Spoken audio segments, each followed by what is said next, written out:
نسبت سے میں کچھ نہیں ہوں۔ اعوذ باللہ من الشیطان الرجیم، بسم اللہ الرحمن الرحیم، وبہ نستعین وہو خیر ناصر و معین۔ لاکھوں کروڑوں درود و سلام ہو سید الانبیاء رحمت للعالمین خاتم النبیین محمد مصطفیٰ صلی اللہ علیہ وآلہ وسلم پر، ان کی آل پاک پر، اصحاب منتجبین پر۔ ناظرین کرام، پروگرام نذران عقیدت کے ساتھ آپ کا میزبان ڈاکٹر سید مظفر حسین رضوی آپ کی خدمت میں حاضر ہے۔ میری جانب سے آپ تمام محترم ناظرین کی خدمت میں السلام علیکم ورحمۃ اللہ وبرکاتہ۔ ناظرین کرام، اسلام ایک آفاقی دین ہے اور اس کے اصول، اس کے ضوابط دین فطرت کے مطابق جو اللہ رب العزت نے انسان کے اندر جو صلاحیتیں رکھی ہیں، جو فطرت میں جو تقاضے رکھے ہیں، ان تمام تقاضوں کو پورا کرنے کا ایک سلسلہ اس دین اسلام کے اندر موجود ہے۔ اسلام کے اندر اجر و ثواب کے جہاں اصولوں کا تذکرہ ہے، وہیں پر انسان کے عملی زندگی میں اور معاشی زندگی میں جو مسائل ہیں ان کا حل بھی اسلام کے اندر موجود ہے۔ ناظرین کرام، اس وقت دنیا جو ہے معاشی حوالے سے بہت ہی مشکلات کا شکار ہے، اور جتنے بھی نظام اس وقت بنائے جا رہے ہیں وہ انسانوں کے بنائے ہوئے ہیں، جبکہ اسلام میں معاشی نظام خود پروردگار نے قرآن مجید کے اندر بیان فرمایا ہے۔ جو نظام، معاشی نظام اللہ رب العزت نے قرآن مجید کے اندر بیان فرمایا، جس میں زکوٰۃ فرض قرار دیا اور اس کے ساتھ ہی صدقات و خیرات کا تذکرہ آیا۔ یہ صدقات، یہ خیرات اور یہ زکوٰۃ جس کی وجہ سے معاشرے کے اندر سے غربت کا خاتمہ ہوتا ہے، معاشرے کے اندر جو ہے وہ مفلسی کا خاتمہ ہوتا ہے، یہ ایک نظام ہے اسلام کا۔ آج ہم اس موضوع پر گفتگو کے لیے اپنے اسٹوڈیو میں ممتاز علماء کرام کو مدعو کیا ہے۔ میں ان کا مختصر سا تعارف آپ کے سامنے پیش کرنا چاہوں گا۔ میرے ساتھ تشریف فرما ہے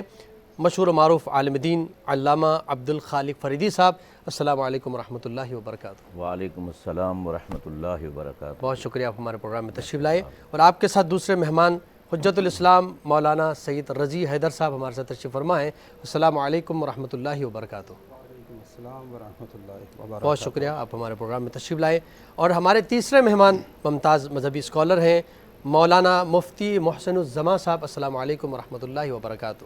وعلیکم السلام ورحمۃ اللہ وبرکاتہ۔ بہت شکریہ، آپ ہمارے پروگرام میں تشریف لائے۔ میں سلسلے گفتگو کا باقاعدہ آغاز محترم آپ سے کرنا چاہوں گا، عبدالخالق فریدی صاحب سے، اور آپ یہ بتائیے گا ہمارے محترم ناظرین کی خدمت میں کہ اللہ رب العزت نے جو معاشی نظام قرآن مجید کے اندر بیان کیا ہے، جس میں بالخصوص زکوٰۃ، اس کا کیا فلسفہ ہے جو قرآن نے بیان کیا ہے؟ اعوذ باللہ من الشیطان الرجیم، بسم اللہ الرحمن الرحیم۔ اہم یقسمون رحمت ربک نحن قسمنا بینہم معیشتہم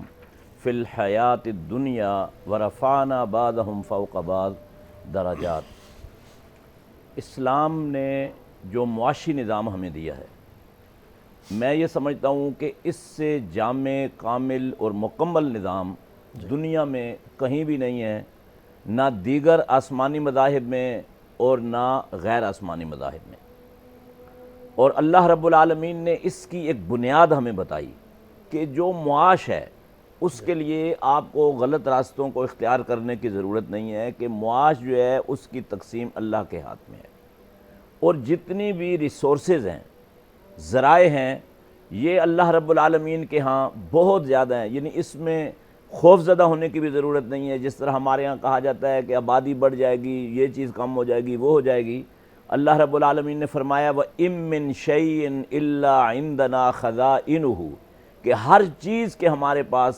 خزانے ہیں، وَمَا نُنَزِّلُهُ إِلَّا بِقَدَرٍ معلوم، ان خزانوں کو ہم ایک مقدار کے مطابق اتارتے ہیں۔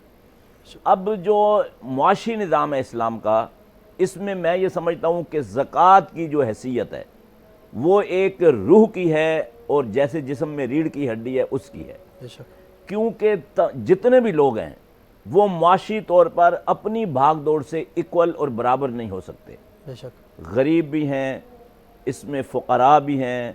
اس میں ضرورت مند بھی ہیں، اور عارضی طور پر جیسے ایک آدمی یہاں سے سفر پر گیا، کوئی بھی صورتحال ایسی ہوئی کہ اب وہ تہی دامن تہی دست ہو گیا، تو وہ کیا طریقہ کار اختیار کرے؟ تو اللہ رب العالمین نے سورہ توبہ میں ارشاد فرمایا انما الصدقات للفقراء والمساکین والعاملین علیہا والمؤلفۃ قلوبہم وفی الرقاب والغارمین وفی سبیل اللہ، کہ جتنے بھی ضرورت مند ہیں جس نوعیت کے ہیں، زکوٰۃ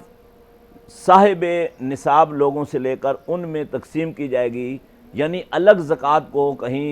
جمع نہیں کیا جائے گا مستقبل کے لیے۔ رسول اکرم صلی اللہ علیہ وسلم نے فرمایا، حضرت معاذ بن جبل رضی اللہ تعالیٰ عنہ کو روایت بیان کرتے ہیں کہ تُؤْخَذُ مِنْ أَغْنِيَائِهِمْ وَتُرَدُّ إِلَىٰ فُقَرَائِهِمْ، کہ مالداروں سے جو صاحب نصاب ہیں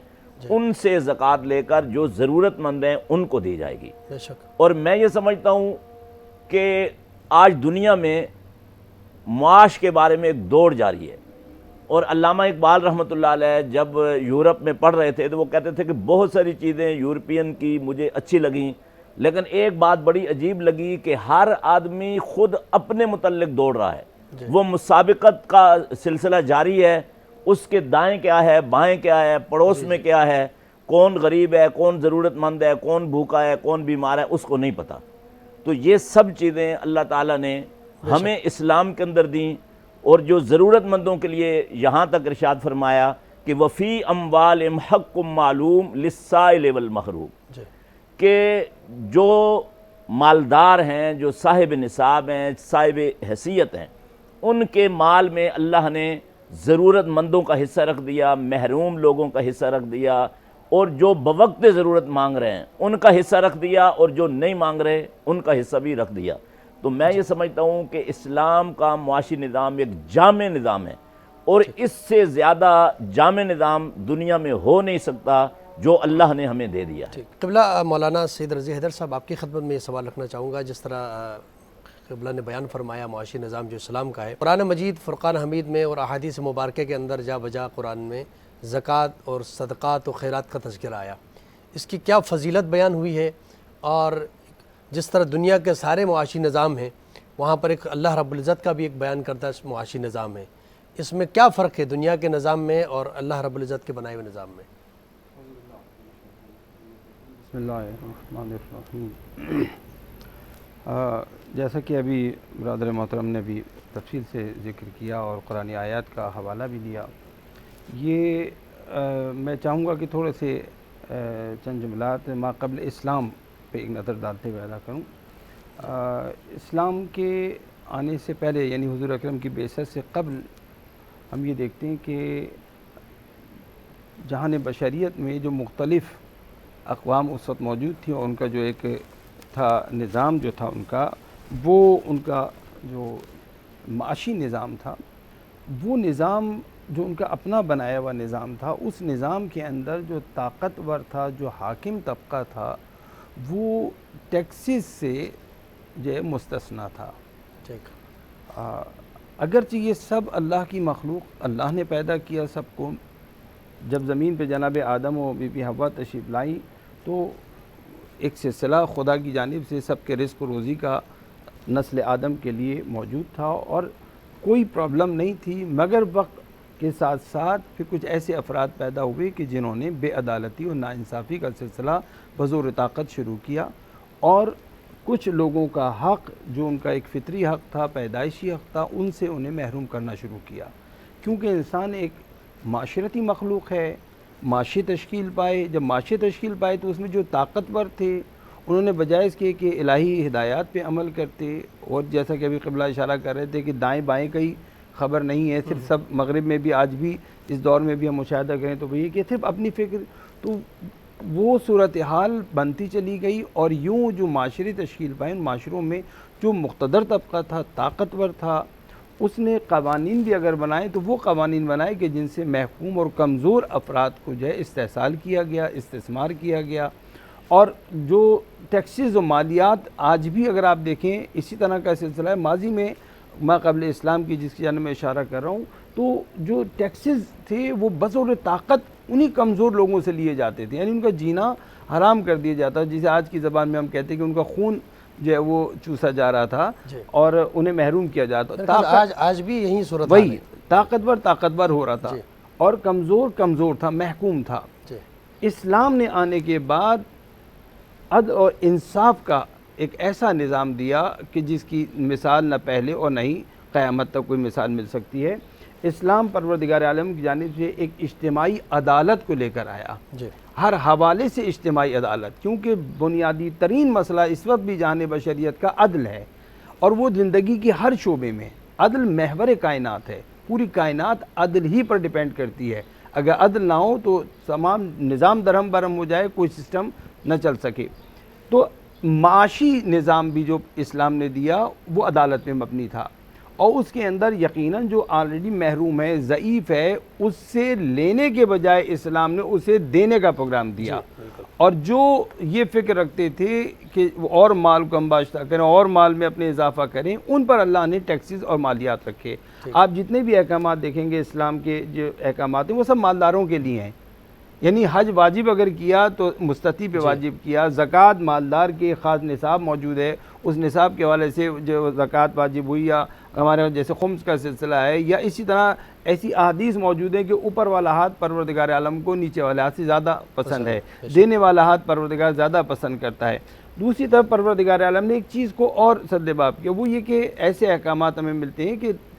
سستی، کاہلی کو، بیکاری کو ناپسند کیا گیا۔ حضور اکرم کی متعدد احادیث موجود ہیں، قرآن کی احادیث موجود ہیں، اور کام کرنے کو، محنت کرنے کو، پیداواری بننے کو جو ہے تشویق دیا گیا کہ لوگ جو کاہل تھے، بوجھ بنے ہوئے تھے معاشرے پر، انہیں بھی حرکت میں لے کر آیا اسلام کہ تم بھی پیداواری بنو، حرکت میں آؤ اور کچھ نہ کچھ کرو، اپنے رزق و روزی کو اپنے تلاش کرو۔ اور جنہیں اللہ نے نوازا تھا، جن کے پاس تھا، ان سے یہ کہا کہ ان پر یہ اگر مخصوص جو زکوٰۃ کے موارد ہیں اگر یہ اس نصاب پر موجود ہیں تو اس میں سے وہ ٹیکس دیں۔ یعنی اللہ نے جس طرح کی حدیث پڑھی قبلہ نے کہ غریبوں کا حق جو ہے وہ امیروں کے مال میں قرار دیا، اور یوں بیلنس کیا معاشرے کو، کیونکہ اگر معاشرہ ڈس بیلنس ہو جائے اور ایک طبقہ، ایک بڑا طبقہ اگر محرومی میں چلا جائے تو محرومیاں بسا اوقات انسان سے ایمان چھین لیتی ہیں، اور وہ جرائم کی طرف جاتا ہے، اور پھر وہ جاتا ہے ان امور کی جانب کہ جن سے نقصان انہی مالداروں کو پہنچتا ہے۔ یعنی پھر جو محروم ہوتا ہے وہ مالدار ہی کے مال پہ پھر نظریں جماتا ہے، اور تمام جو جرائم ہوتے ہیں وہ مالداروں کی نسبت ہوتے ہیں۔ غریب کے گھر تو چوری نہیں کرتا، یقیناً اگر غربت میں اضافہ کریں گے تو چوریاں پھر مالداروں کے گھر میں، ان کے مال میں ہوں گی۔ یہاں پر ایک مختصر سا بریک کا وقت ہوتا ہے، بریک کے بعد دوبارہ آپ کی خدمت میں حاضر ہوتے ہیں، ہمارے ساتھ رہیے گا۔ اپنی نسبت سے میں کچھ نہیں ہوں، اپنی نسبت سے میں کچھ نہیں ہوں۔ ناظرین کرام، ایک بار پھر پروگرام نذرانہ عقیدت میں آپ کا خیر مقدم۔ موضوع ہمارا آج ہے زکوٰۃ اور فطرے کے حوالے سے۔ مفتی محسن الزمان صاحب، اللہ کے رسول صلی اللہ علیہ وسلم فرماتے ہیں حسنوا، کیا فرمایا؟ اموالکم بالزکوٰۃ، اپنے مال کی حفاظت کرو زکوٰۃ کے ذریعے، یہ حضور کی حدیث ہے۔ جی مراد یہ ہے کہ آپ نے جو مال کمایا ہے نا، اب آپ سمجھتے ہو کہ لوگ کتنے کہ غریب تو کتنے سڑک پہ بھی سو جاتا ہے، لیکن امیر اگر لاکھوں بھی کما لے تو رات کو نرم بستر پہ بھی نیند نہیں آتی، کیونکہ اس کو اپنے مال کی فکر ہوتی ہے۔ تو اللہ تعالیٰ کے رسول نے واضح فرما دیا کہ اگر تم چاہتے ہو نا کہ تم اپنے مال کی حفاظت ہو جائے، تم آرام سے سو جاؤ، تمہیں پریشانی نہ ہو، تو یہ تمہارا مال جو تم نے کمایا ہے، جیسے حضرت نے فرمایا کہ یہ مال صرف تمہارا نہیں ہے بلکہ ایک خاص حصہ ہم نے ان لوگوں کے لیے رکھ دیا جن کا ابھی حضرت آیت میں جو ذکر فرمایا انما الصدقات للفقراء، کہ یہ جو لوگ ہیں جو فقیر ہیں، مسکین ہیں، عاملین زکوٰۃ ہیں، رقاب ہے، جو مؤلفۃ القلوب ہیں، جو مسافر ہیں، جو اللہ کی راہ میں خرچ کرنے والے ہیں، ان پر اللہ تعالیٰ نے جو تمہارا جو مال ہے ان میں ان کا جو حصہ رکھ دیا، جب تم ان کو حصہ دو گے تو کیا ہوگا؟ تمہارے مال کی آٹومیٹکلی خود حفاظت ہو جائے گی۔ تو یہ اسلام بڑا پیارا دین ہے۔ جیسے کہ ابھی قبلہ فرما رہے تھے کہ پہلے تو یہ ہوتا تھا کہ امیر غریبوں سے مال لیتے تھے، لیکن اسلام نے وہ کام اور وہ مقام عطا فرمایا لوگوں کے معاشرے میں کہ امیر سے مال نکلوانا آسان نہیں تھا، وہ مال بھی نکالتا ہے اور اس طرح نکالتا ہے کہ جب وہ مال دیتا ہے تو دل کے اندر خوش اسلوبی بھی ہوتی ہے، محبت بھی ہوتی ہے، اور اس کو وہ ثواب سمجھ کر دے رہا ہوتا ہے، نہ کہ یار یہ میں اپنا مال جا رہا ہے۔ یاد رکھیے کہ انسان کی فطرت ہے، اسے مال سے بڑی محبت ہے، خود کماتا ہے، محنت کرتا ہے، تو اپنا پیسہ خرچ کرنا اتنا آسان نہیں ہوتا حضرت، یہ فطرت انسانی ہے۔ لیکن اللہ تعالیٰ نے قرآن و حدیث کے ذریعے ہمیں یہ بتا دیا کہ جب ہم اللہ کے دیے ہوئے مال سے اپنی زکوٰۃ ادا کرتے ہیں یا فطرہ دیتے ہیں، تو وہ مال جب ہم خوش اسلوبی سے ادا کرتے ہیں تو یقین جانیے یہ حصہ تو تم نے ادا کیا ہے، بقیہ جتنا بھی مال ہے ان کو نہ صرف پاک کرتا ہے بلکہ ان کی اللہ تعالیٰ حفاظت بھی فرماتا ہے۔ سبحان اللہ۔ تو دو باتیں پتہ لگی کہ ایک آپ کا مال پاک ہو رہا ہے، جس طرح بدن کی زکوٰۃ کیا ہے، جب آپ روزہ عبادت کرتے ہیں تو آپ کی بدن کی زکوٰۃ ادا ہوتی ہے، اسی طرح مال کی زکوٰۃ یہ کہ جب آپ اللہ تعالیٰ ایک بدنی عبادت ہے اور ایک دیکھا جائے تو یہ وہ عبادت ہے کہ جب آپ مال دیتے ہیں نا جو محبت والی شے، تو وہ محبت والی شے آپ اللہ اس کے رسول کی محبت میں رضا کے لیے دے رہے ہیں، تو یہ مال صرف پاک ہی نہیں کر رہا بلکہ آپ کی حفاظت بھی فرما رہا ہے۔ دوسری بات جو آپ نے فرمائی کہ ہمیں کیسے پتہ لگے، تو قرآن نے واضح کر دیا قبلہ کہ یہ جو لوگ ہیں نا، جن میں سب سے پہلا فقیر، دوسرا مسکین۔ فقیر کسے کہتے ہیں عام طور پہ؟ اصل یہی پہچان اس وقت معاشرے میں، کیونکہ جو سفید کالر جسے کہتے ہیں وہ بیچارے تو گھر میں بھوکے مر جاتے ہیں۔ میں یہ بتا رہا ہوں، اصل میں ہم نے قرآن افلا تتفکرون، ہم قرآن کو سمجھیں، یہ گدھا کر کے لاتے ہیں پیشہ ور، اور ایسے لوگوں کو پیسہ دینا بالکل جائز نہیں۔ ہڈ حرام شخص، بھلے وہ کلمہ پڑھنے والا ہو، اللہ کو پسند نہیں ہے میرے بھائی۔ اللہ کا وہ شخص پسند ہے جو یعنی کہ کوشش کرتا ہے، محنت کرتا ہے، یاد رکھیے گا۔ لیکن پھر بھی اللہ نے ان لوگوں کا بھی ذکر کر دیا کہ جو تقدو کرنے کے باوجود بھی پریشان حال ہیں، جن میں پہلا ذکر فقیر کا ہے، جس کے پاس ایک وقت کا کھانا ہے، دوسرے وقت کا نہیں۔ دوسرا شخص کون ہے؟ مسکین، یعنی ایسا شخص جس کے پاس تو کچھ ہے ہی نہیں۔ اب پھر اس کے بعد آپ یہ دیکھیں اللہ تعالیٰ نے بڑے پیاری کیٹیگریز بنائی ہے۔ آپ یہ دیکھیں اگر کوئی غلام ہے وہ بھی کر لے سکتا ہے، اب تو غلام کا زمانہ ختم ہو گیا، تو پھر وہ شخص جو اسلام ابھی اس نے قبول نہیں کیا، مؤلفۃ القلوب ہے، یعنی کہ اس کے دل میں اسلام کی محبت ڈالنے کے لیے اگر آپ اس کو زکوٰۃ دے دیتے ہیں، وہ غریب ہے، مسکین ہے، اور اس طریقے سے وہ اسلام قبول کر لیتا ہے، تو اسلام نے اس کی بھی اجازت دی۔ علامہ عبدالخالق فریدی صاحب، میں آپ کی خدمت میں، یقیناً ماہ مبارک رمضان میں ان صدقات و خیرات کا سلسلہ یہ چلتا رہا، لیکن یہ کہ اب ایک مرحلہ اور آ رہا ہے جس میں اسلام نے اس روزے کے آخر میں جب چاند نظر آئے تو فطرے کا حکم دیا۔ اس کا کیا فلسفہ ہے فطرے کا؟ فطرہ دراصل وہ زکوٰۃ ہے جو رمضان کے اختتام پر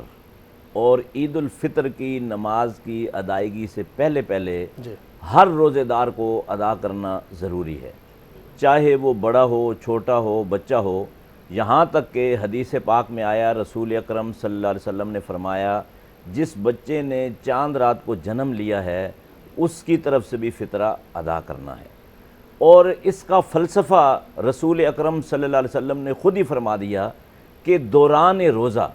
یا رمضان کی عبادت جس میں قیام اللیل بھی ہے، جس میں روزہ بھی ہے، صدقات و خیرات اور بہت ساری عبادتیں ہیں، اس میں جو کمی اور کوتاہی رہ جاتی ہے،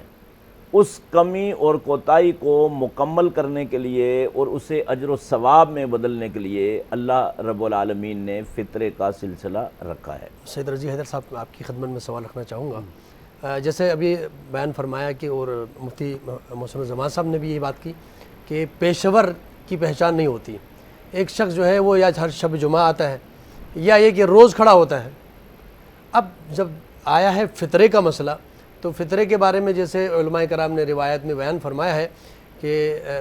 فطرہ جب صحیح ادا نہیں ہوگا تو رمضان کے پورے روزے معلق رہیں گے، اور اس فطرے کی ادائیگی صحیح ہوگی تب جا کے روزے بھی قبولیت کی منزل کو پہنچیں گے۔ اب سب سے اہم مرحلہ ہے کہ 30 روزے رکھنے کے بعد اب وہ فطرے کا مرحلہ آیا، اگر اس نے صحیح پہچان نہیں رکھی اور کسی ایسے آدمی کو فطرہ دیا جو حقدار نہیں تھا، تو اس مرحلے میں آپ کیا ہمارے ناظرین کو بتائیں گے کہ کس طرح وہ یہ پہچان رکھ سکتے ہیں؟ ہر وہ شخص جو دین کی پرواہ نہیں کرتا، جسے دین کی پرواہ نہیں ہے، وہ مستحق نہیں ہے۔ جو دین کو پامال کر رہا ہے، جو دین کی پرواہ نہیں کر رہا، وہ مستحق میں نہیں آتا۔ مستحق وہ ہے کہ جو دین کی پرواہ کرتا ہو۔ ایک آدمی عمدن نماز نہیں پڑھتا، ایک عورت ہے وہ عمدن مثلا حجاب نہیں کرتی، بے حجاب معاشرے میں جو ہے وہ پھر رہی ہے، ایک بے حجاب جو ہے وہ مثلا بغیر نماز کے اور دیگر خدا نخواستہ امور کے اندر جو کھلم کھل علنن، لفظ ہے کہ علنن کھلم کھلا دین کو پامال کرتا ہے،